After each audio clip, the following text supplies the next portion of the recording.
तो hello friends, welcome to my vlog day 35 vlog 35।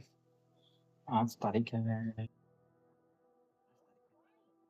22 दिसंबर 2026, आज शनिवार और टाइम हुआ है 8:30 बजे। तो स्वागत है आपका मेरी यूट्यूब चैनल पर। तो फ्रेंड्स बना गए अपने वॉकिंग टाइम पे, वॉकिंग वॉकिंग और आज अपन पढ़ेंगे दुनिया का बड़ा सबसे महान सेल्समैन, दुनिया का सबसे महान सेल्समैन का चैप्टर 2 अध्याय 2। तो आज उसके बारे में जानेंगे, अलग नया। और आज आखिरकार मून आ ही गया। तो आज आ गए मून हमारे अपने बहुत दिन बाद। बहुत दिन बाद मून आए, लेकिन आधा आए। Welcome to my moon. हाँ, एक बार फिर से स्वागत है अपने ब्लॉग में। Happy to see you. तो हेलो फ्रेंड्स, अब अपन पढ़ेंगे चैप्टर 2, दुनिया का सबसे महान सेल्समैन। जी हाँ, इसका चैप्टर 2 पढ़ने वाले हैं। थोड़ा सा कैमरा इन कर लेता हूँ। ओके, तो अब चालू करते हैं अध्याय 2 चैप्टर 2।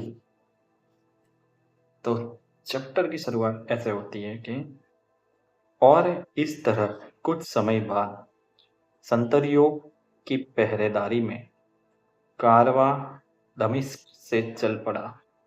इस कारवां के साथ हाफिज के एम्पोरियम के मैनेजर के नाम, मिल्कियत के कागजात और दीनार थे।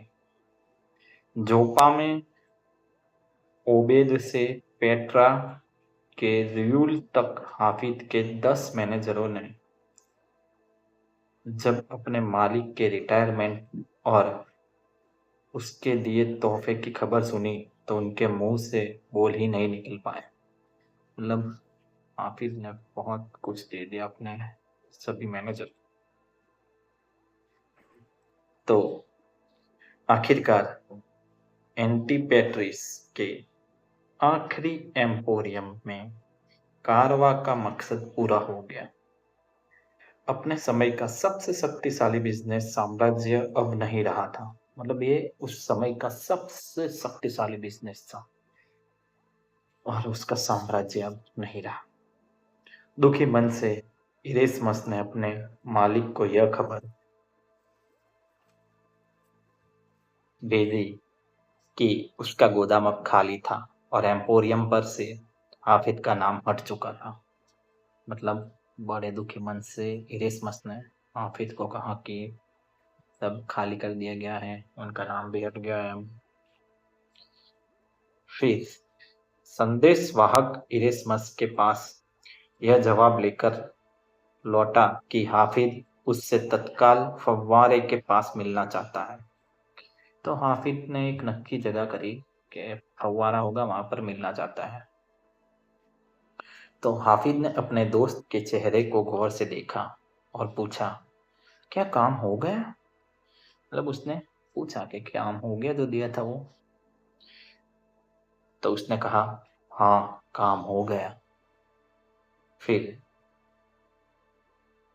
उसने बोला, दुखी मत हो मेरे दोस्त, मेरे पीछे आओ। मतलब हाफिज ने इरेस्मस को कहा। जब हाफिज इरेस्मस को लेकर संगमरमर के फर्श पर चला तो सिर्फ उनके जूतों की आवाज उस विशालकाय कक्ष में गूंज रही थी। साइट्रस की लकड़ी के ऊंचे स्टैंड पर रखे गुलदान के करीब आते आते उसके कदम धीमे हो गए और उसने देखा कि सूरज की रोशनी ने कांच को सफेद से बैंगनी कर दिया। उसके बूढ़े चेहरे पर मुस्कुराहट खिल हुई थी। मतलब वहां सूर्य का किरण था, वो एक कांच, सफेद कलर के कांच पे पड़ा और वो बैंगनी हो गया। तो उसको देखकर वो मुस्कुराने लगा हाफिज। फिर दोनों दोस्त महल के गुंबद के अंदर की सीढ़ियां चढ़ने लगे। इरेस्मस ने यह देखा कि सीढ़ियों पर हमेशा खड़ा रहने वाला सिपाही आज वहां नहीं था। आखिरकार वे पहली मंजिल पर पहुंच गए और दम लेने के लिए जरा सा ठहरे। मतलब इरेस्मस ने देखा वहां पर एक चौकीदार खड़ा था, वो नहीं खड़ा था, मतलब उनको भी छुट्टी दे दी हाफिज ने, और वो पहली मंजिल पर पहुंच गए। फिर सीढ़ियों चढ़ने के कारण दोनों हाफ रहे, तो दोनों बूढ़े थे थोड़े, तो थोड़ा सा हाफ गए।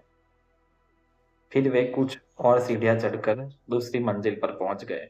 फिर वो दूसरी मंजिल पर गए। हाफिज ने वहां पहुंचकर अपने बेल्ट से एक छोटी चाबी निकाली, भारी लकड़ी के दरवाजे का ताला खोला और उसे धक्का दिया। मतलब चाबी निकाल कर लॉक खोला और दरवाजा खोल दिया।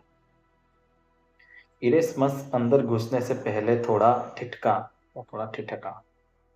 अपने मालिक के अंदर बुलाने तक वह नहीं वहीं रुका रहा। मतलब उसके मालिक ना बुलाए तब तक वो बाहर ही खड़ा रहा। इरेस्मस को उस कमरे के भीतर जाने में संकोच हो रहा था। वह जानता था कि इस कमरे में पिछले 30 सालों से हाफिज के अलावा कोई नहीं घुसा था।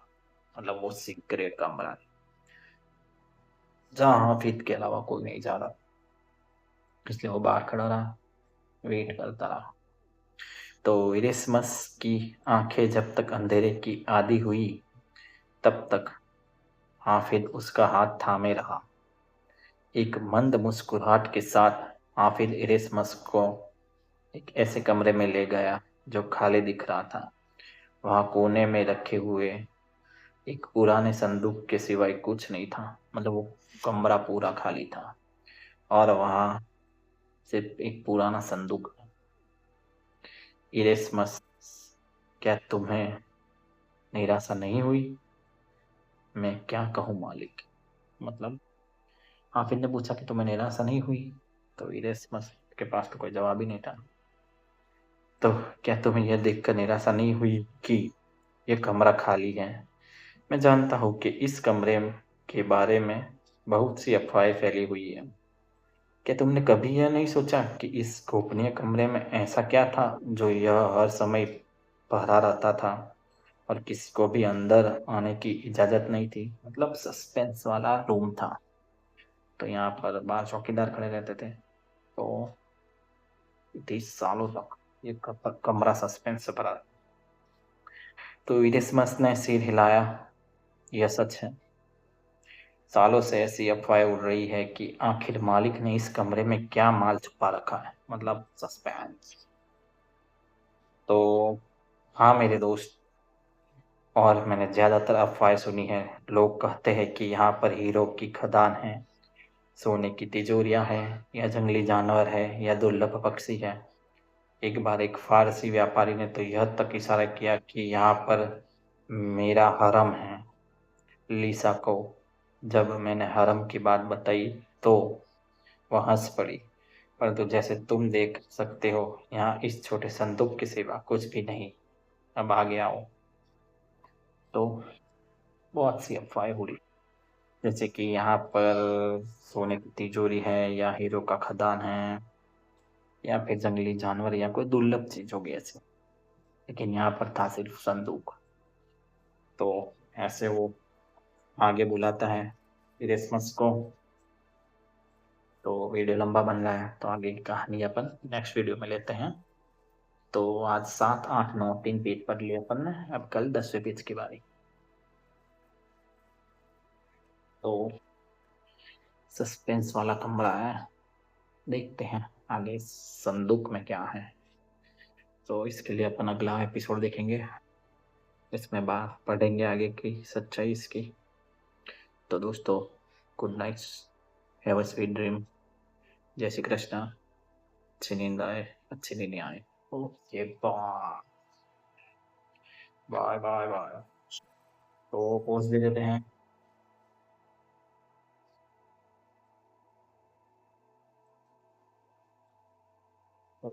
वाह!